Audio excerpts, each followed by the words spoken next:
Magandang araw po sa inyong lahat. Ako po ay kasama ninyo sa paghahanda at sa inyong kagalakan na ang inyong simbahan ay itatalaga bilang isang minor basilica. Napakalaking pagpapala nito na tanging ang nagkaloob sa inyo ay ang Santo Papa. At alam ba ninyo kung ano ang kalakip na biyaya nito at mga hamon sa inyo? Unang-una, siyempre, magiging sentro kayo ng debosyon. Sentro ng debosyon lalo na kay San Pablo ng Cruz. Pangalawa, kayo ay magiging isang center of pilgrims. Pilgrimage center, no? At pangatlo, siyempre, inaasa sa inyo isang liturgical excellence. Ako'y nagagalak sa Panginoon dahil ako'y naging kalakbay ninyo sa parokya. Taong 2003 hanggang 2009, ako ay naging transition priest mula sa mga passionista o passionist fathers patungo sa diocesan. Kaya ako'y nagagalak na ako'y naging bahagi ng inyong kasaysayan. At ngayon nga na magiging minor basilica na kayo sa October 26, kami ay nag-iimbita sa inyo. Sa araw na yon na makidalo, makipagdiwang, ikasyam ng umaga, magkita-kita po tayo. Viva San Pablo ng Cruz! St. Paul of the Cross has gone a long way. From a parish, diocesan shrine, and now a minor basilica. What a blessing! I'd like to congratulate the whole community for this grace that from a simple parish, now he has been elevated into a minor basilica. I'd like to thank also the people, those who have worked so that this blessing will come into fruition. So again, I'd like to thank you, and may you continue this mission as a minor basilica. May this be a sanctuary for those who are devotees of St. Paul of the Cross. Mabuhay kayo! God bless! And I'm inviting you on October 26 for its formal declaration as a minor basilica. Congratulations sa lahat ng parishioners ng St. Paul of the Cross. Salamat kay Bishop. Salamat din kay Father Vic. Salamat sa PC. Isang malaking biyaya na ito ay magkakaroon ng official declaration na magiging basilica na ang St. Paul of the Cross. Kaya inaanyahan lahat na pumunta sa October 26 para sa deklarasyon na ito. Congratulations at maraming salamat sa Diyos. Mahal na mahal tayo ng Diyos. Isang maganda at mapagpalang araw po sa inyo, mga minamahal kong mga kapatid kay Kristo. Isang malaking pagpapala ang dumating sa atin. Isang natatanging biyaya ang ating naranasan. Dahil sa Diyos, sa Kanyang awat pag-ibig, mga kapatid ko, ang ating simbahan ay isa ng minor basilica.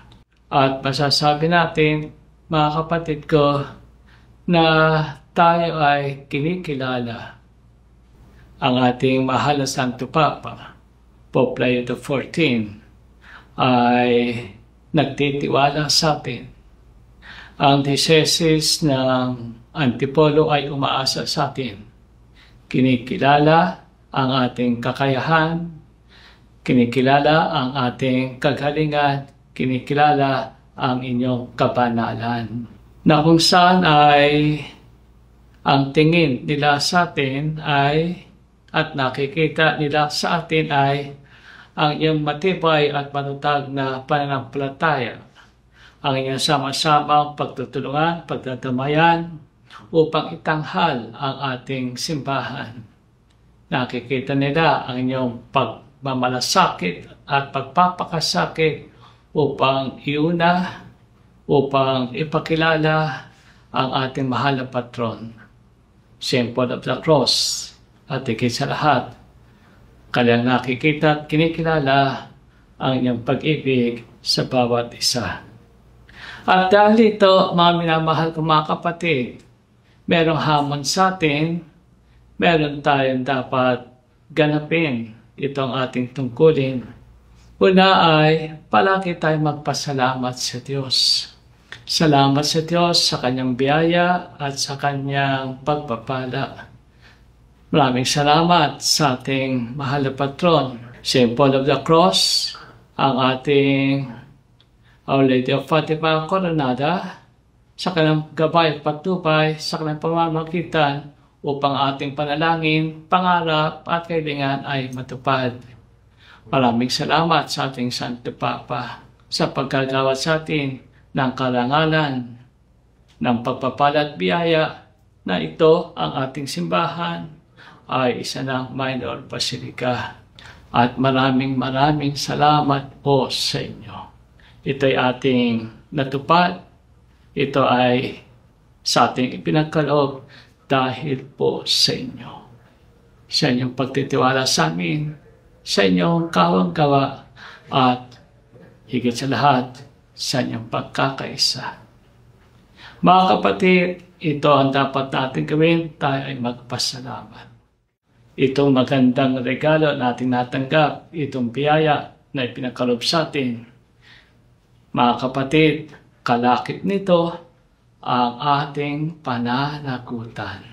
Ipangako natin na kung saan higit pa nating pag-iibayuhin, higit pa natin sisinupin ang ating pagdadamayan, ang ating pagtutulungan, ang ating pagkakaisa. At pangako na kung saan hindi lamang tayo dito sa Marikina, hindi lamang tayo dito sa ating dambana, sa ating simbahan, sa ating minor basilica, pangako na kung saan tayo ay maglalakad, tayo ay lalabas upang ating ipakilala, upang ating ipangaral, upang ating ipahayag ang ating pananampalataya, upang ating isabuhay, upang ating ganapin at tuparin ang pangako ng Panginoon na humayo kayo, gayon silang mga alagad ko. Pangako na kung saan tayo ngayon ay lalabas, tayo ngayon ay maglalakad, tayo ngayon ay maglalakbay upang higit nating ipakilala ang ating simbahan, ang ating minor basilica. Hindi lamang ating ipapakilala, tayo ngayon ay mag-aakay upang sila ay ating madala sa ating Panginoong Diyos, at tayo ay lalabas upang tayo ay maghandog, tayo ay magbigay na kung saan tayo ngayon ang magiging kamay, kasangkapan at katawan ng Panginoon mula dito, doon, upang ang hamon sa atin ng Panginoong Yesus ay ating gawin. Na mga mahihirap ay tulungan, ang mga naghihikaw sa daharap ay gabayan, ang mga nawawalan ng pag-asa, ang mga may pasanan at suliranin, tayo ay maghindaan ng kanyang awa, ng kanyang kawang-gawa, at tayo ngayon na kung saan ay sa kanila handang mag-alay, handang magbigay. Marami pong salamat sa inyo at inaasahan po namin kayo na tayo ay makikita-kita sa 26 ng Oktubre na kung saan ating pong maranasan at sasaksihan ang solemn declaration ng ating minor basilica sa panguna ng ating minamahal at kinagalang na Apostolic Nuncio to the Philippines as Bishop Charles John Brown.